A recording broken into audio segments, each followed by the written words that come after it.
Hello everyone, my name is Ilma, a student of BMS First Prof from Jamia Tibia Deoband. In this video, I am very excited to present to you an overview of our endocrine system, which is one of the most crucial system in our body, which regulates various physiological functions through hormones. I hope this video will provide you a comprehensive understanding of our endocrine system and its key component. So, the very first question arises in our mind is, what is endocrine system? So, the endocrine system is a network of glands which produces and releases the hormones directly into the bloodstream. मतलब जो हमारे endocrine glands होते हैं वो hormones को produce भी करेंगे और रिलीज भी करेंगे, but directly into the blood stream. मतलब ये इनके पास कोई डक्ट्स नहीं होती, दे आर डक्टलेस ग्लैंड्स.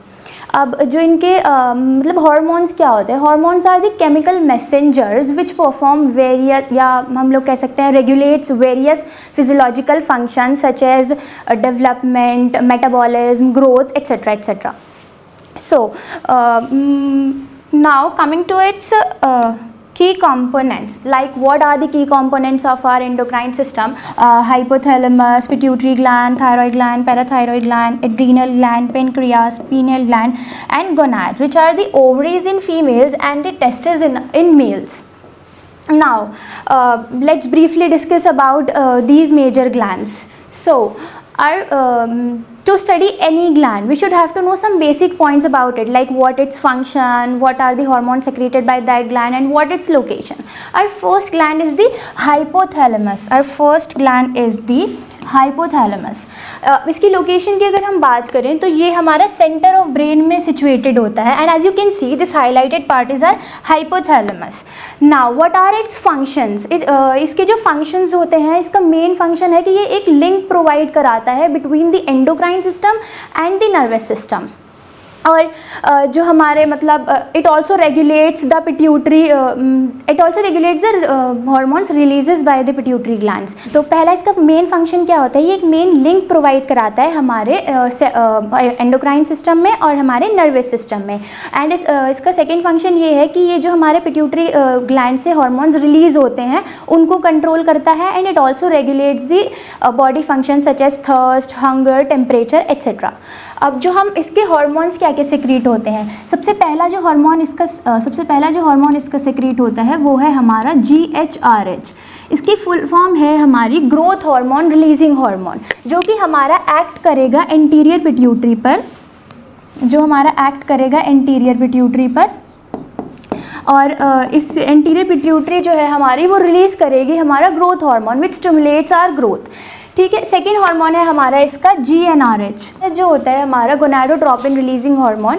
ये हमारा एक्ट करता है एंटीरियर पिट्यूटरी पर, एंड एंटीरियर पिट्यूटरी दो हार्मोन सेक्रेट करती है हमारी LH luteinizing hormone and FSH follicle stimulating hormone.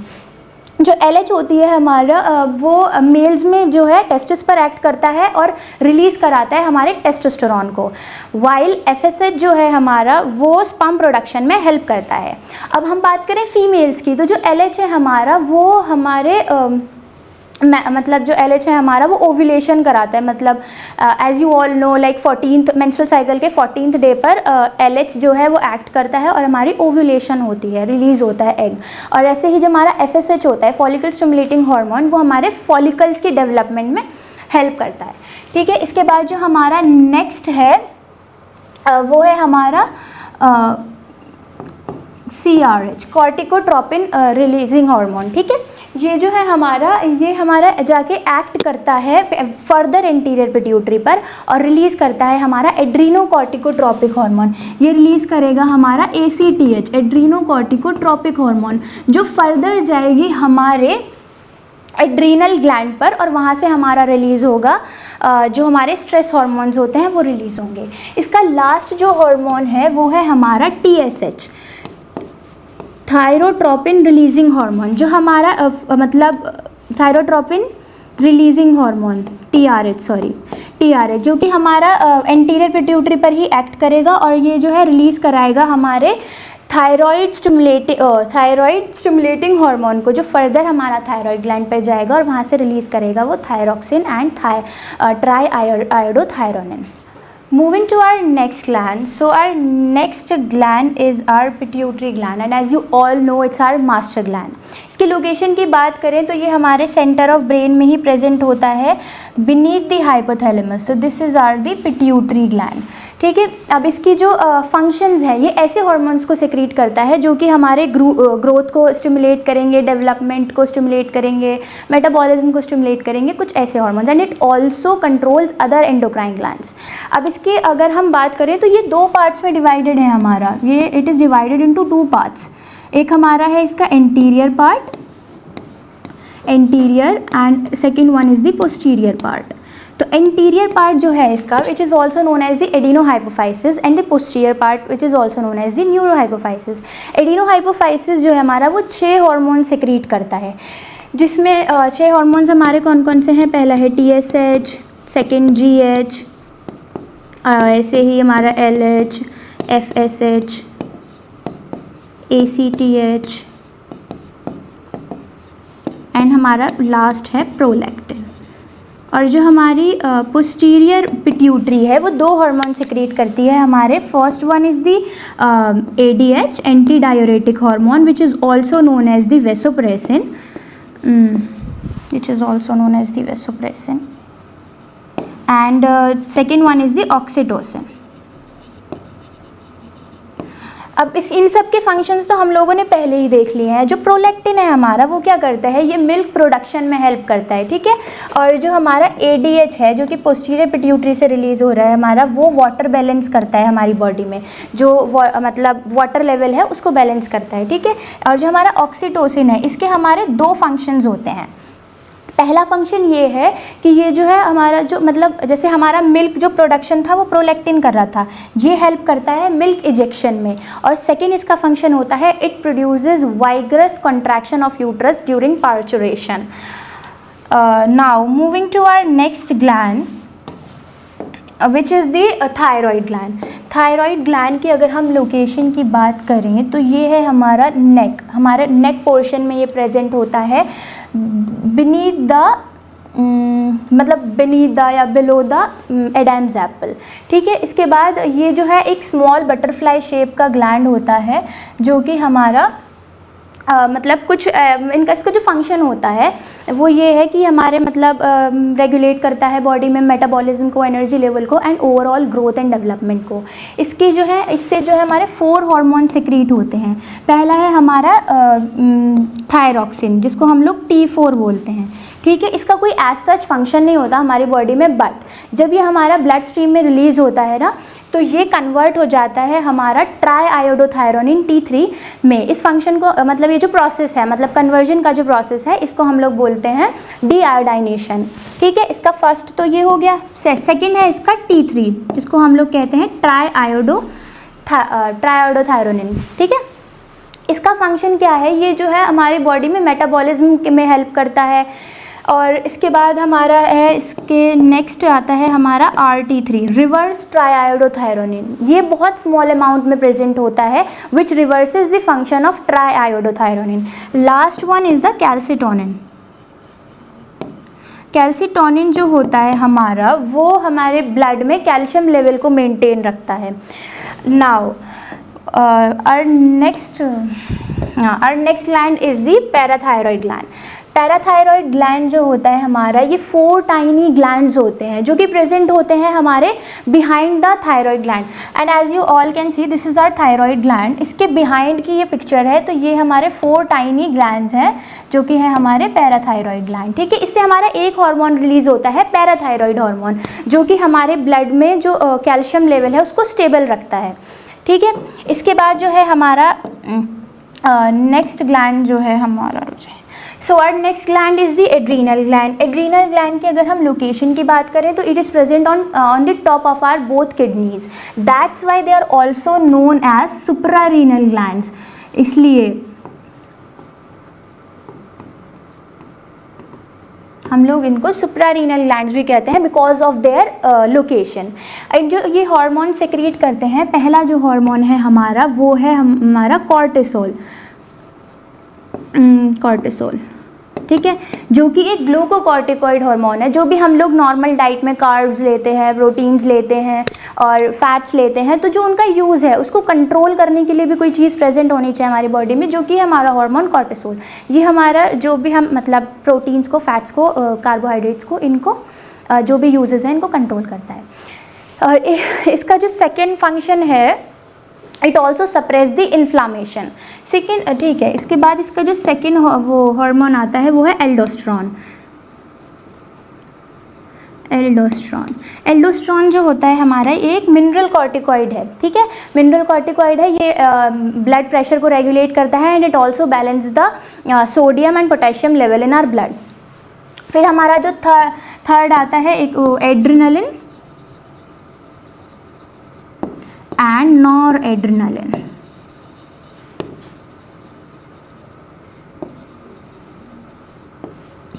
देख, अब ये जो है हमारे इमरजेंसी हार्मोन्स होते हैं, ये इनको हम लोग फाइट एंड फ्लाइट हार्मोन भी बोलते हैं और कैटाकोलमाइंस भी बोलते हैं।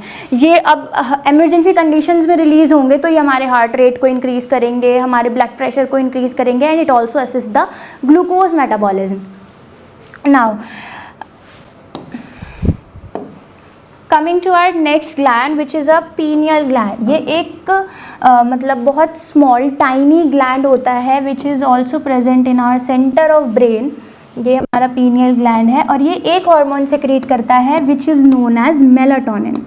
मेलाटोनिन क्या करता है, ये रेगुलेट करता है हम मतलब ह्यूमंस में स्लीप वेक साइकिल को, ठीक है। अब अगर इसके लेवल की बात करें तो जो इसका लेवल होता है वो एलिवेटेड होता है ड्यूरिंग नाइट एंड लो होता है ड्यूरिंग डे। और next gland is the pancreas. Pancreas जो होती है ये एक लार्ज टेडपोल शेप के देखो लार्ज टेडपोल शेप का ग्लैंड होता है ये, जो कि हमारा प्रेजेंट होता है बिहाइंड द स्टमक, ठीक है। ये हमारे बिहाइंड द स्टमक प्रेजेंट है।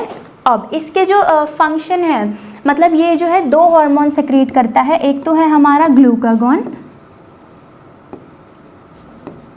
एंड सेकंड है हमारा इंसुलिन। ये दोनों ही मिलकर हमारे ब्लड मतलब हमारे ब्लड में जो भी हमारा ब्लड शुगर लेवल है उसको मेंटेन रखते हैं, दोनों हार्मोन्स ही हमारे, ठीक है। तो पेनक्रियास का क्या फंक्शन हो गया, it maintains the blood sugar level. और next gland is the gonads which is ovaries in females and the testis in mails.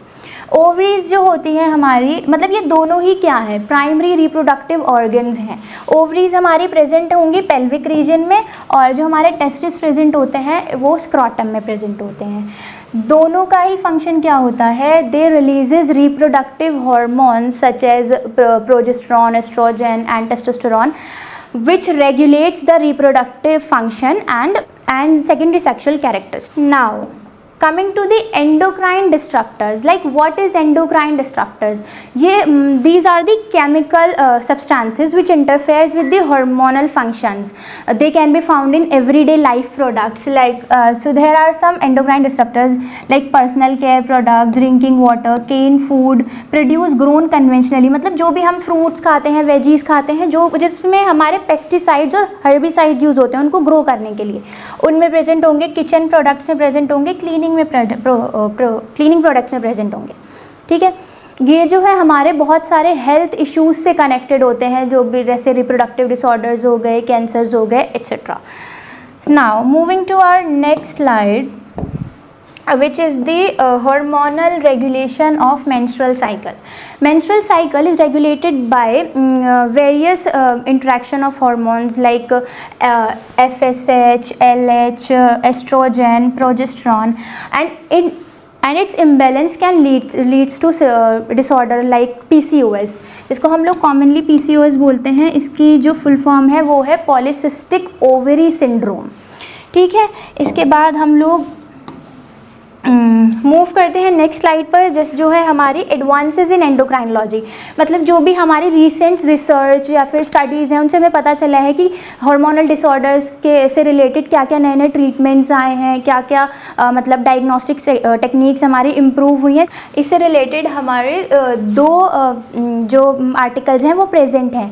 पहला आर्टिकल है हमारा efficacy of anastrozole and growth hormone therapy on adults, and second है हमारा evaluation of pre-pubertal patient with suspected neurosecretory dysfunction of growth hormone।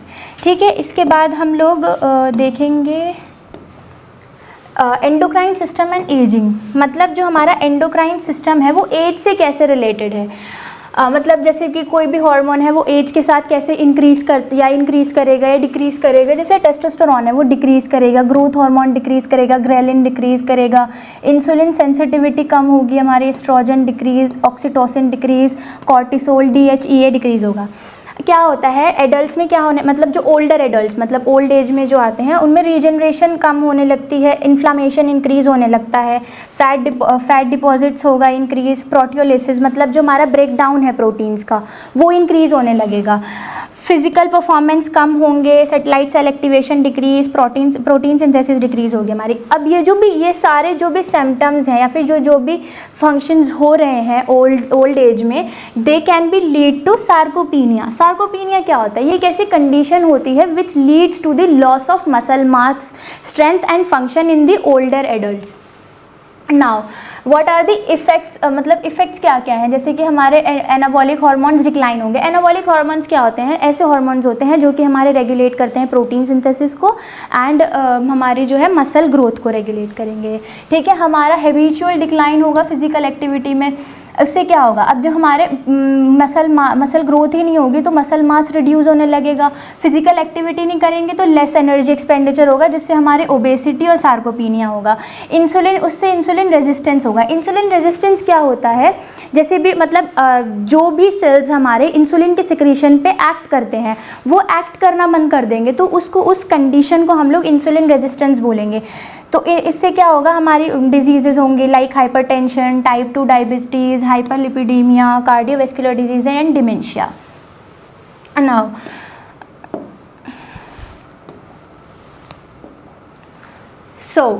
Coming to the endocrine tumours, इसमें हम लोग क्या क्या देखेंगे? हम देखेंगे इसका डायग्नोसिस एंड ट्रीटमेंट।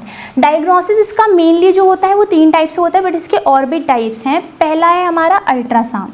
अल्ट्रासाउंड में हमारे 2 टाइप के ट्यूमर्स जो होते हैं वो डायग्नोस होते हैं। पहला है thyroid nodules and parathyroid adenomas. Computer tomography जो कि हम लोग कॉमनली CT स्कैन बोलते हैं जिसको, वो है हमारा एड्रिनल ट्यूमर्स पहला, और सेकेंड है हमारा पेनक्रियाटिक न्यूरोएंडोक्राइन ट्यूमर्स। थर्ड हमारा मैग्नेटिक रेजोनेंस इमेजिंग MRI, जो हमारा पहला जो ट्यूमर है पिट्यूटरी ट्यूमर को डायग्नोस करेगा, एड्रीनल एंड पेनक्रियाटिक ट्यूमर्स को डायग्नोस करेगा। ट्रीटमेंट्स की अगर हम बात करें तो जो हमारा मतलब थायराइड नोड्यूल्स होते हैं ये 2 टाइप के होते हैं, एक तो बेनाइन होगा, एक मैलिग्नेंट होगा।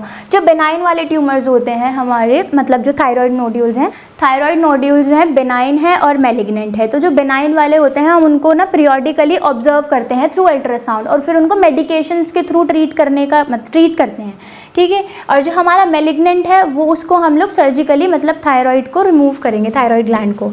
पैराथायरॉयड एडिनोमास ये जो है मेनली बेनाइन ही होते हैं, इनको हम लोग वो से मतलब मेडिकेशंस के थ्रू ही ट्रीट करते हैं और मतलब ऐसी मेडिसिन देते हैं जिनमें जो सॉल्ट होता है वो बाइफॉस्फोनेट्स हो। ठीक है, और फिर हम आते हैं एड्रीनल ट्यूमर्स पर। एड्रीनल ट्यूमर्स भी बेनाइन और हमारे वही होते हैं मैलिग्नेंट। बेनाइन को हम लोग ऑब्जर्व करेंगे पीरियोडिकली थ्रू CT स्कैन, और जो हमारा मतलब मैलिग्नेंट होगा उसको हम लोग सर्जिकली रिमूव करेंगे। पेनक्रियाटिक न्यूरोएंडोक्राइन ट्यूमर्स जो होते हैं हमारे वो भी 2 टाइप के होते हैं, एक तो लोकलाइज्ड होते हैं और एक होते हैं हमारे मेटास्टैटिक। लोकलाइज्ड वाले को हम लोग सर्जिकली रिमूव करते हैं, but in case of metastatic हम लोग इसको जो है मेडिकल मैनेजमेंट के थ्रू ट्रीट करेंगे। पिट्यूटरी ट्यूमर्स जो होते हैं हम उसको मेडिकल मैनेजमेंट के थ्रू ही ट्रीट करने का ट्राई करेंगे, बट इफ़ इन केस वो ट्रीट नहीं हो पाया तो हम लोग उसको सर्जिकली रिमूव ही करेंगे। एड्रीनल की हम लोग बात कर चुके हैं, और जो हमारा पेनक्रियाटिक ट्यूमर होता है, पेनक्रियाटिक ट्यूमर जो है हमारे वो भी वही बेनाइन और मैलिग्नेंट होंगे। बेनाइन को हम लोग अगेन हम लोग उसको ऑब्जर्व करेंगे पीरियोडिकली थ्रू MRI, एंड अगर हमारा मैलिग्नेंट होगा तो हम उसको सर्जिकली रिमूव करेंगे। Now coming to its conclusion, जो एंडोक्राइन सिस्टम है हमारा वो एक ऐसा मतलब सिस्टम है, मोस्ट क्रूशियल सिस्टम है हमारे बॉडी में, जो कि मतलब it maintains the body's internal balance and facilitate the communication between organ and systems. So hope you like the video. Thanks for watching. Like, share and subscribe. Bye bye.